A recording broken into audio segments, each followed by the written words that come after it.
But that switch gears to Cameroon, where Minister of Communications René Emmanuel Sardi has issued a stern warning against speculations of a possible coup in the country, particularly in light of recent military takeovers in the neighboring regions. In a statement, he emphasized that those who make predictions about a coup face the risk of arrest and prosecution. Minister Sardi urged caution, discouraging the drawing of baseless parallels and making alarming predictions about Cameroon's future that could potentially incite destabilization. The concerns about a coup in Cameroon have grown in the aftermath of the military takeover in Gabon on August the 30th. President Paul Biya, now 90 years old, has been in power for a remarkable 41 years, having survived a coup attempt in 1984. Despite his long rule, their supporters advocating for his candidacy in the 2025 elections. Further fueling speculations and discussions about political future of Cameroon. Now, joining me for this discussion this evening on The Conversation is Njine Elvis Baneh, National Communications Secretary of the Popular Action Party. He joins us from Cameroon's capital, Yaoundé. One welcome to you, Njine Elvis Baneh. Thanks for joining us on The Conversation. Thank you very much. It's a pleasure to be live with you. Now, Njine, let's get straight to it. What underlying political, social, or economic factors might be fueling concerns about the potential occurrence of a coup in your country, Cameroon, as indicated by the Minister of Communications statement? Okay, well, just permit me begin by saying that the idea of military takeovers in Africa today is almost becoming something like an ideology. And you do not kill an ideology by merely threatening people. You do not kill an ideology with a gun. And you know, one concern here is that in Africa, we have sit-tight regimes, people who have been there for many years and have in the past been more concerned about manipulating the constitutions to give themselves a longer lifespan in governments than being concerned with seeing into it that their people have a better life situations or that their status are improved upon. Now, when you talk about asking, for instance, what could be the reasons maybe why people could be speculating, the reasons are abound why there are speculations for any such thing, but my concern is not even the reasons for which the people are speculating, but the fact that for the Yaoundé regime to come out and is rather threatening the people, I rather think that by so doing, they are indirectly confirming to the Cameroonian public and to the international community that they have every reason to want to fear that something could happen, because if you've been in power for close to 41 years and you've been and you do not doubt your leadership, you do not doubt the good works that you have been doing to improve the livelihood of your people, I don't see any reason why anyone would fear or any speculation. Secondly, if people are speculating, and some even outrightly not just speculate but anticipate it, you should understand that it is because they are fed up with the system. We are in a situation where the African youths, and then, of course, Cameroonians in particular, too, are fed up like we see in other parts of Africa, because in reality, they do not have any reason. The regime in place no longer gives them reasons to hope for anything better off in the future. So I would have rather wished to see a situation where, with these speculations and some sort of prophecies, as they are said, the regime should have been trying to introspect and retrospect to find out where they have not been going right with the people and see how they can reconcile themselves with the people by trying to improve on their government, on their governance, rather than threatening the people. And like I say, it is some sort of a wind of change that is blowing across Africa, and I'm afraid it is nothing but just a matter of time. The last thing I would like to say here before I get back to you, sir, is that when we talk about people prophesying or anticipating a possible military takeover in Cameroon, we should not forget that we are talking here of civilians. But then military takeovers are not done by the civilian population. So why should the regime in Yaoundé fear what civilians are anticipating, given that the regime in Yaoundé has always been one in unison with the military? We have often seen them use the military to intimidate, to torture, to catch and lock up political opponents. So I really don't see any reason why the Yaoundé regime should panic if they do not have any skeletons in their wardrobes. Now, Njine, just following up from what you said, and given the recent military takeovers in neighboring countries, you have Gabon and, of course, Niger up north of Cameroon, what specific similarities or differences exist in Cameroon's political landscape that could either mitigate or exacerbate the risk of a coup?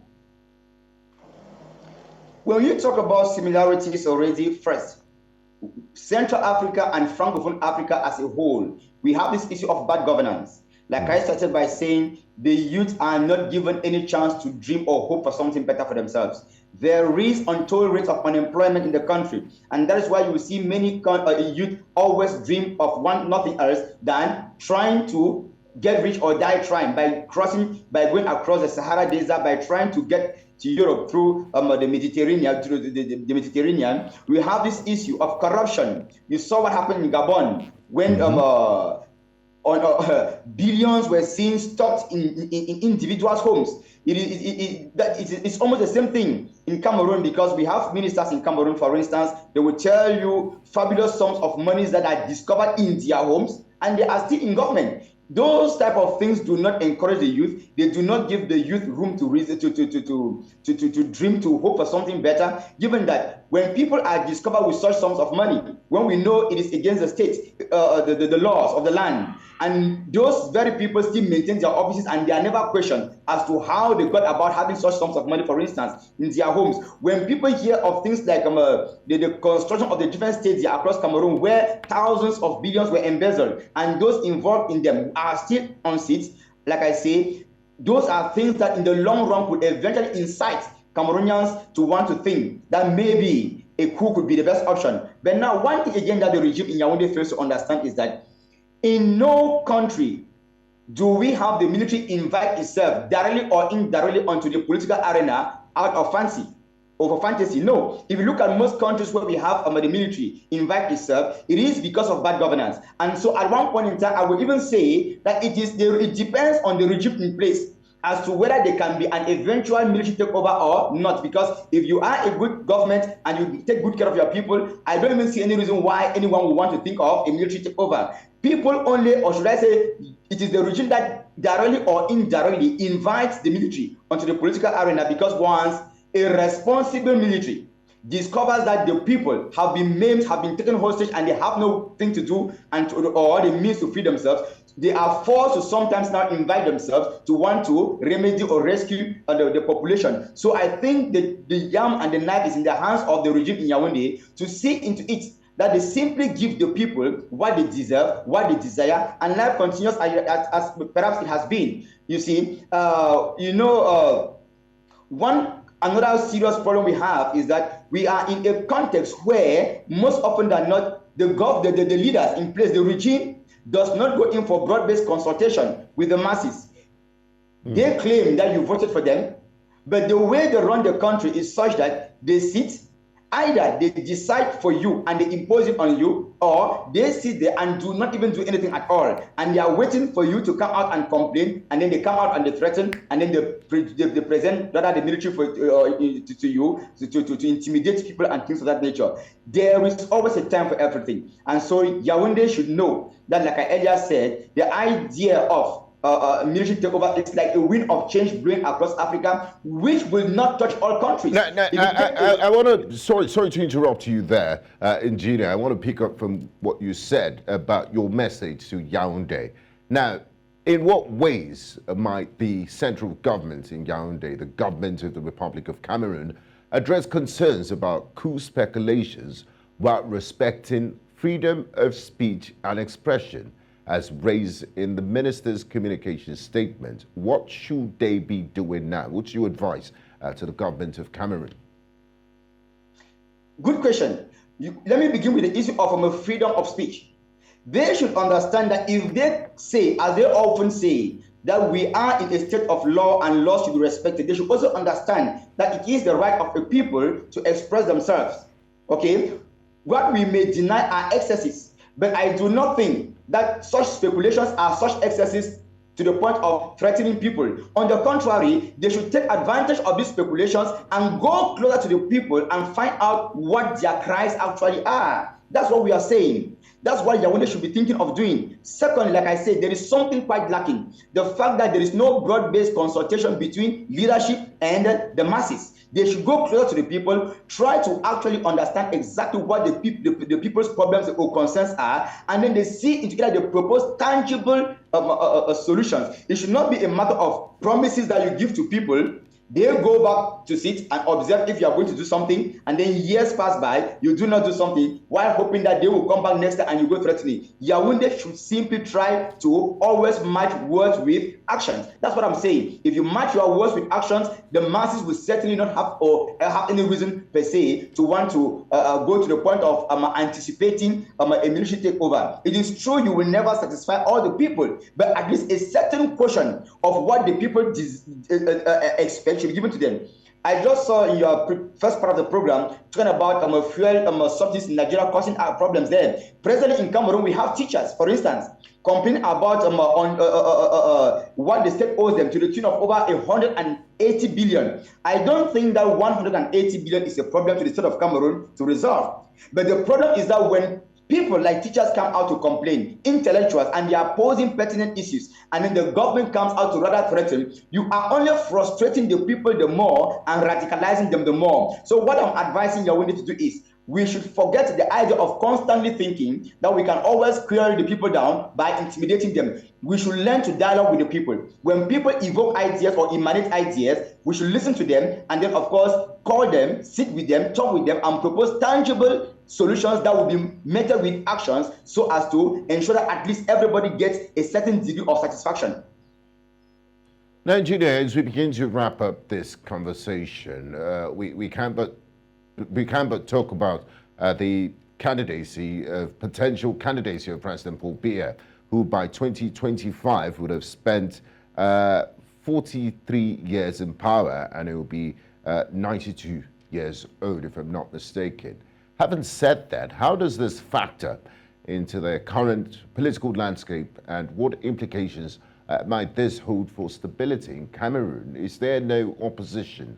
How is it possible that a man has been in office for this long, and even with his advanced years, there's still supporters saying, you know, we urge you to go on? What's your explanation for this? Is he so loved by the people of Cameroon?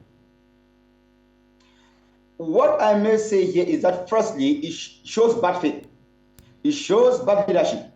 A good leader, after so many years in power, should have been able to prepare younger persons to take the relay. But to want to think that you are the only person who can continue leading the country, it shows that you yourself, you have not been serious as a leader for over 41 to 42 years. Secondly, it is not about the opposition that is lacking in Cameroon, but it is about the fact that the regime in place has used all state institutions to its own advantage, to the point where there is actually no freedom of expression when it comes to opposition leaders in Cameroon, because you simply need to think of something, or they simply need to imagine that you are planning even to go out there tomorrow for some sort of a political rally, and it suffices for them to just imagine that, and you are arrested the next day. That is the way politics is run in Cameroon. So the problem here is that there is a certain degree of dictatorship, let me put it that way, that some sort of scares even the common man per se in Cameroon to want to fully engage when it comes to the political affairs of their country. And that explains why one person can be there for over 40-something years, and of course, those around him. Because when they say he is still being called upon to represent, to stand in 2025, it is not a popular call from the population. It is those are. It's a segment of the population. Elvis, I wish we could go on, but we've fast run out of time. And the program, Engineer Elvis Baneh, National Communications Secretary, Popular Action Party, who joined us from Cameroon, Yaoundé. Thank you so much for your time and insight, and we look forward to engaging in the nearest future. Thank you. And that concludes the conversation today. In the first half, we did look at the impending strike by the Nigerian Labour Congress and the Trade Union Congress over the rising cost of living in Nigeria. We just concluded our conversation on the Cameroon's minister warning that, you know, citizens might be arrested if they continue speculating over the possibility of a coup d'etat in that country. I'm Gbenga Aborowa. See you next time on The Conversation. Bye-bye.